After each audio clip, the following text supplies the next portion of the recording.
Hey everyone, this is Megha. Welcome back to my channel. So आज की video में मैं आपको क्लास 9th के लिए चैप्टर 12 हीरोन्स फार्मूला की एक्सरसाइज 12.2 का क्वेश्चन नंबर 3 करवाऊंगी। So let's start. So question number 3 is Radha made a picture of an aeroplane with coloured paper as shown in figure. Find the total area of the paper used. Radha ने क्या किया है, coloured paper का use करके एक aeroplane बनाया है। आपको करना क्या है, इस पेपर का एरिया निकालना है। तो ये मैंने इस क्वेश्चन का फिगर ड्रॉ कर लिया है। इसमें जस्ट आपको करना क्या है कि जितने ये पार्ट्स में हमने इस फिगर को डिवाइड किया है, देखिए first, second, third, fourth, fifth, 5 part में हमने इस फिगर को डिवाइड किया है। आपको इन सब पार्ट्स का एरिया सेपरेटली निकालना है एंड लास्ट में उसको ऐड कर देना है। ठीक है, तो करते हैं पार्ट फर्स्ट से स्टार्ट। देखिए फर्स्ट पार्ट में एक ट्रायंगल की शेप बन रही है। ठीक है, ये देखिए, ये है इसकी एक साइड, ये है दूसरी और ये है तीसरी साइड। तो ये वाली साइड तो इसकी 5 सेंटीमीटर दी है, तो ये वाली साइड भी इसकी 5 सेंटीमीटर ही होगी। और ये जो बची, ये देखिए किसके इक्वल होगी, इस वाली साइड के इक्वल। तो ये वाली साइड आपकी कितनी है, अब ये वाली साइड आई हमारी 1 सेंटीमीटर। कैसे, क्योंकि ये हमारी 1 सेंटीमीटर थी, तो इस साइड के इक्वल ही ये वाली साइड भी होगी। ठीक है, तो हमारे पास तीनों साइड्स आ चुकी हैं। अब हम इसमें क्या करेंगे, हीरोन्स फार्मूला का यूज़ करेंगे और इसका एरिया निकालेंगे। तो अब हम इसमें लिखेंगे for part first, for first. इसमें हम हीरोन्स फार्मूला का यूज़ कर रहे हैं, using Heron's formula. Heron's formula क्या होता है आपका, एरिया। अब इसमें हमें ए, बी और सी की वैल्यू चाहिए। क्लियर, तो देखिए ए कितना है हमारे पास 5 सेंटीमीटर, बी है हमारे पास 5 सेंटीमीटर एंड सी है हमारे पास 1 सेंटीमीटर। एस कैसे निकलेगा, तीनों साइड्स की लेंथ को करेंगे प्लस और 2 से कर देंगे डिवाइड। 5 2 जा 10 + 1 11/2। तो ये आपका आ गया 5.5 सेंटीमीटर। किसकी वैल्यू आ गई, एस की। अब ये सारी वैल्यूज़ हम करेंगे इस वाले फॉर्मूला में fill. Then area of triangle आ जाएगा आपका square root of S 5.5 bracket S minus A 5.5 minus 5 S minus B 5.5 minus B, B भी आपका 5 है एंड 5.5 माइनस 1, सी क्या है हमारा 1 है। ठीक है, अब ये सारी वैल्यूज़ हम इसमें सॉल्व कर लेंगे। 5.5 मल्टीप्लाइड बाई 5.5 में से माइनस किया हमने 5, तो आ गया 0.5। यहाँ भी आपका बचेगा 0.5 और यहाँ आपका बचेगा 4.5। इन सब की अब हम करेंगे मल्टीप्लाई। इन सब की मल्टीप्लाई हम रफ पार्ट में कर लेंगे।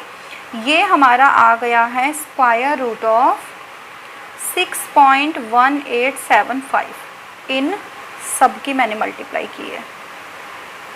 हम चाहे तो इसमें से ये 0.5 का पेयर बाहर भी ले सकते हैं, बट मैंने ये सारा मल्टीप्लाई यहीं कर लिया है। अब मैं क्या करूँगी, मैं इसका स्क्वायर रूट निकालूंगी।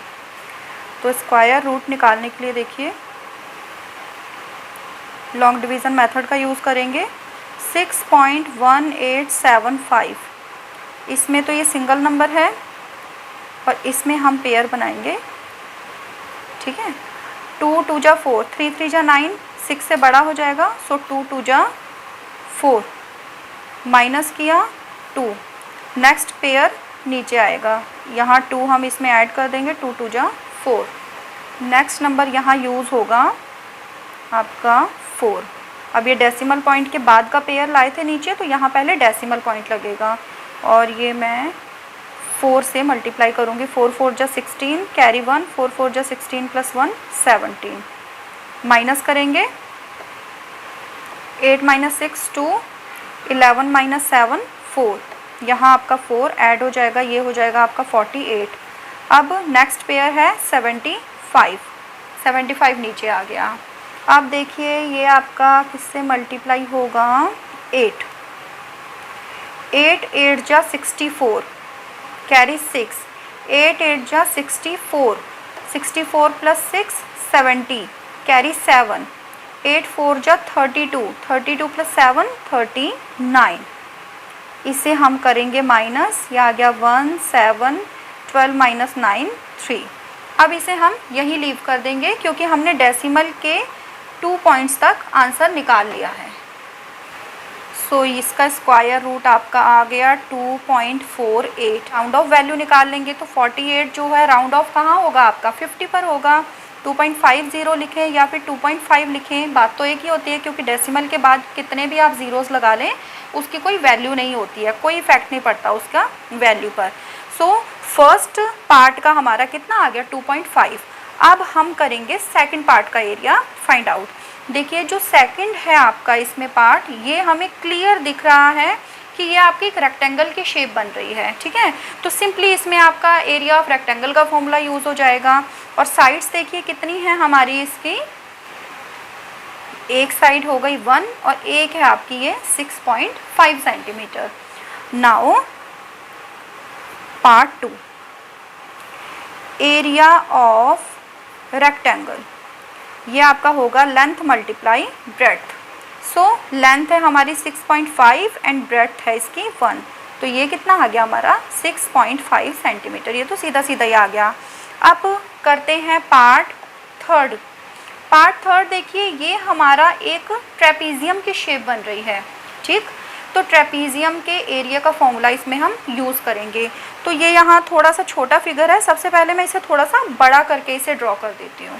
ओके, यहाँ मैंने बड़ा करके इस फिगर को ड्रॉ कर लिया है जो हमारा ट्रेपीजियम था, यानी कि ये आपका क्या था पार्ट थर्ड था, ठीक है। So for part third area of trapezium का मैंने फॉर्मूला लिख दिया है हाफ इंटू ए प्लस बी इंटू एच। अब देखिए ए प्लस बी, ए और बी होती हैं इसकी पैरेलल साइड्स, यानी कि ए बी और डी सी। तो ए बी और डी सी की जो लेंथ है वो तो यहाँ होगी ऐड, देन हम मल्टीप्लाई करेंगे इसकी हाइट से। अब देखिए इसमें हाइट तो हमें दिख नहीं रही है क्योंकि इसमें हाइट है ही नहीं।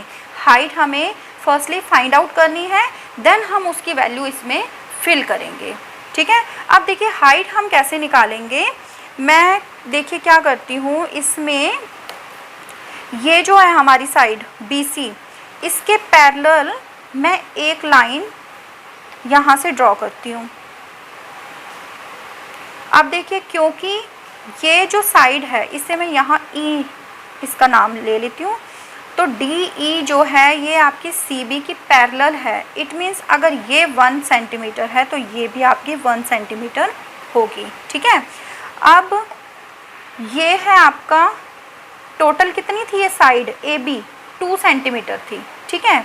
AB अगर टोटल है 2, अब देखिए अगर मैंने ये लाइन इधर से पैरेलल ड्रॉ करी है तो ये 1 तो ये मेरा जो CD है ये EB के भी पैरेलल होगा। इसका मतलब है EB ये भी आपका 1 सेंटीमीटर होगा। बहुत ध्यान से समझिए इस वाले पार्ट को, थोड़ा सा डिफ़िकल्ट है, बहुत ज़्यादा नहीं, थोड़ा सा आप ध्यान से समझेंगे तो आपको अच्छे से क्लियर होगा।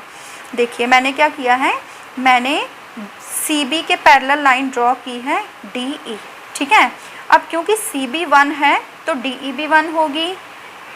जैसे ही मैंने ये वाली लाइन यहाँ ड्रॉ की है तो ये और ये लाइन भी एक दूसरे की पैरेलल हो गई हैं। अब ये क्योंकि 1 सेंटीमीटर है DC, तो EB भी आपकी 1 सेंटीमीटर होगी। अब मुझे चाहिए इतना सा पार्ट AE, तो मैं क्या करूँगी, इस टोटल लेंथ में से AB में से इतना पार्ट कर दूँगी माइनस। क्या करूँगी मैं, AE निकालने के लिए AB में से माइनस कर दूँगी EB। AB है आपकी 2 सेंटीमीटर, EB है आपकी 1 सेंटीमीटर, तो बचा कितना 1 सेंटीमीटर। इट मीन्स जो आपका ये AE है ये भी आपका 1 सेंटीमीटर हो जाएगा। अब देखिए क्योंकि DAE ये जो ट्रायंगल है ये एक इक्विलेटरल ट्रायंगल बन चुका है, क्योंकि तीनों की तीनों जो इसकी साइड्स हैं वो 1 सेंटीमीटर हैं। तो इसमें क्या रूल होता है कि जब आप इसके किसी भी वर्टेक्स से, जैसे अगर मैं D से ड्रॉ करूं, अगर आप एक परपेंडिकुलर ड्रॉ करते हैं इसकी ऑपोजिट साइड पे तो वो उसे 90 डिग्री पे कट करता है। देखिए अगर मैं यहाँ से एक परपेंडिकुलर ड्रॉ करती हूँ ये वाला, तो इसने इसे यहाँ पे 90 डिग्री पे कट किया है। क्लियर? ये सब हम क्यों कर रहे हैं? क्योंकि हमें इसमें इसकी हाइट चाहिए, और अब जो ये परपेंडिकुलर इसमें ड्रॉ हुआ है यही इसकी हाइट होगी। ये परपेंडिकुलर की लेंथ हम फाइंड आउट करेंगे और ये इसकी हाइट बनेगी। तो मैं यहाँ लिख देती हूँ पॉइंट F, ठीक है। अब मुझे अगर DF की लेंथ फाइंड आउट करनी है तो मुझे क्या करना पड़ेगा? इसमें पाइथागोरस थ्योरम का यूज़ करना पड़ेगा। उसके लिए मैं ये वाला ट्रायंगल लूँगी DAF। In triangle DAF using Pythagoras theorem. तो पाइथागोरस थ्योरम के लिए आपको क्या चाहिए होती है? आपको दो साइड्स कम से कम चाहिए होती हैं, क्योंकि थर्ड तो मुझे निकालनी है। अब थर्ड है मेरा परपेंडिकुलर, ठीक है। तो हमारा फॉर्मूला इसमें होता है hypotenuse square is equals to base square plus perpendicular square. अब परपेंडिकुलर तो मुझे फाइंड आउट करना है, तो perpendicular square is equals to हो जाएगा hypotenuse square minus base square. Hypotenuse है हमारा 1 माइनस, अब देखिए बेस है इसका AF। ये टोटल जो थी AE थी हमारी पूरी 1 सेंटीमीटर। जो AE थी हमारी वो थी 1 सेंटीमीटर। अब ये जो AF है ये इसका हाफ है, तो ये हो जाएगी 1/2 सेंटीमीटर, या फिर आप इसको बोल सकते हैं 0.5 सेंटीमीटर। क्लियर? क्योंकि जो ये परपेंडिकुलर था इसने इसे बाइसेक्ट भी किया है। ये परपेंडिकुलर ने दो काम किए हैं। इक्विलेटरल ट्रायंगल में जो परपेंडिकुलर है इसने यहाँ पे दो काम किए हैं। फर्स्ट काम किया है कि यहाँ पे इससे 90 डिग्री पे कट किया है, और दूसरा काम किया है कि जिस बेस को इसने कट किया है उसे इसने कट दो इक्वल पार्ट में किया है, यानी कि AF is equals to FE होगा। टोटल 1 है तो आधा कितना हो जाएगा? 0.5। तो 1 में से माइनस करेंगे 0.5 का स्क्वायर। 1 1 जा हो गया 1 माइनस 5 5 जा हो गए 25, और डेसिमल पॉइंट आपका यहाँ लग जाएगा। 1 में से माइनस करेंगे 0.25, तो ये आपका बचेगा 0.75, यानी कि परपेंडिकुलर स्क्वायर आ गया हमारा 0.75। तो परपेंडिकुलर की वैल्यू कितनी होगी? Square root of 0.75। देखिए क्वेश्चन थोड़ा सा मुश्किल है, बट ध्यान से समझिए। इस टाइप के क्वेश्चन एग्ज़ाम में आते तो मुश्किल है क्योंकि लेंथ ही बहुत ज़्यादा है, बट जो इसमें कॉन्सेप्ट हमारे यूज़ हो रहे हैं वो सारे आपको क्लियर होने बहुत ज़रूरी हैं, क्योंकि ये कॉन्सेप्ट कहीं पे भी किसी सिंगल क्वेश्चन में भी यूज़ हो सकता है। ज़रूरी नहीं है कि पूरा का पूरा क्वेश्चन आपको एज इट इज़ क्वेश्चन अपने एग्ज़ाम में मिले, बट इसके पार्ट्स भी कहीं भी यूज़ हो सकते हैं। सो बहुत केयरफुल्ली इसके हर पार्ट को आप समझिए। सो नेक्स्ट काम है हमारा 0.75 का स्क्वायर रूट निकालना। सेम हम वैसे ही निकालेंगे जैसे ऊपर अभी निकाला था, बाय लॉन्ग डिवीज़न मेथड। 0.75 का स्क्वायर रूट, ठीक है। पेयर मैंने बना दिया है। सो सबसे पहले ही डेसिमल पॉइंट लग गया आपका। ये आपका हो जाएगा 8 8 जा 64, 9 9 जा 81 ज़्यादा हो जाएगा। सो 8 8 जा 64 माइनस करेंगे, ये आपका आ गया 11। अब नेक्स्ट हम क्या करेंगे, यहाँ पे 0 का पेयर ले आएंगे। जब भी डेसिमल पॉइंट में हमारा कोई आंसर निकलता है तो आप कोशिश करेंगे एटलीस्ट डेसिमल के बाद 2 डिजिट तक आंसर निकालने की। 8 + 8 हो गए आपके 16। नेक्स्ट आपका ये हम 5 से करके देखते हैं, नहीं 6 से कर लेते हैं। 6 6 जा 36 कैरी 3, 6 6 जा 36 + 3 39 कैरी 3, 6 1 जा 6 + 3 9 माइनस करेंगे, यह आपका आ गया 4 0 1 104। अब हम इसे छोड़ देते हैं, तो 0.75 का स्क्वायर रूट आपका आ गया 0.86, और जब हम इसे राउंड ऑफ करेंगे तो 86 है, 86 राउंड ऑफ टू 90, ये आपका आ गया 0.9 सेंटीमीटर आ गया। तो 0.9 सेंटीमीटर आ गया है हमारा परपेंडिकुलर, मतलब जो इसकी ये हाइट है। अब ये हाइट की वैल्यू 0.9 और ए और बी की वैल्यू, ए है आपकी 1 सेंटीमीटर और बी है हमारी 2 सेंटीमीटर। ये सारी की सारी वैल्यूज़ अब हम फिल कर देंगे इस वाले फॉर्मूला में। ये मैंने वैल्यूज़ यहाँ लिख दी हैं। अब इसे हम सॉल्व कर लेते हैं। हाफ इंटू 1 + 2 हो गए आपके 3 इंटू 0.9, ये आ गया हमारा 9 3 जा 27, 2.7 डिवाइडेड बाय 2। इसे हम डिवाइड करेंगे तो 2 1 जा 2, डेसिमल पॉइंट आ जाएगा, 2 3 जा 6, बचा 1, 2 5 जा 10, 1.35 सेंटीमीटर आ गया एरिया ऑफ ट्रेपीजियम। अब हम निकालेंगे पार्ट 4 और पार्ट 5 का। देखिए पार्ट 4 एंड पार्ट 5 ये दोनों हमारे बिल्कुल सेम शेप हैं, ठीक है। इट मीन्स अगर एक का आप निकालते हैं तो दूसरा वाला सेम आ जाएगा उसका आंसर भी। तो हम पार्ट 4 का निकाल लेते हैं। देखिए इसमें ये हमारी 6 सेंटीमीटर है और ये वाली जो हाइट है ये वाली, ये हमारी है 1.5 सेंटीमीटर, ठीक है। मैं इसे फिगर को थोड़ा सा बड़ा करके बना देती हूँ, यहाँ थोड़ा सा छोटा छोटा काफ़ी ज़्यादा हो गया है। ओके, फिगर मैंने बड़ा ड्रॉ कर लिया है। देखिए ये आपका पार्ट 4 के लिए, ये साइड इसकी 6 सेंटीमीटर है, ये वाली 1.5 सेंटीमीटर है और देखिए ये जो एंगल है ये है इसका 90 डिग्री, ठीक है। क्योंकि एक एंगल 90 डिग्री मिल गया तो ये आपका कौन सा ट्राइंगल बन गया, राइट एंगल्ड ट्राइंगल। तो इसका एरिया तो बहुत ईजी है निकालना। एरिया इज इक्वल्स टू कितना होगा इसका, half into base into height. Half base कितना है आपका 6 सेंटीमीटर ले लेते हैं और हाइट आपकी 1.5 ले लेते हैं, 2 3 जा 6, तो 15 3 जा 45, यानी कि 4.5 सेंटीमीटर आ गया पार्ट 4 का एरिया।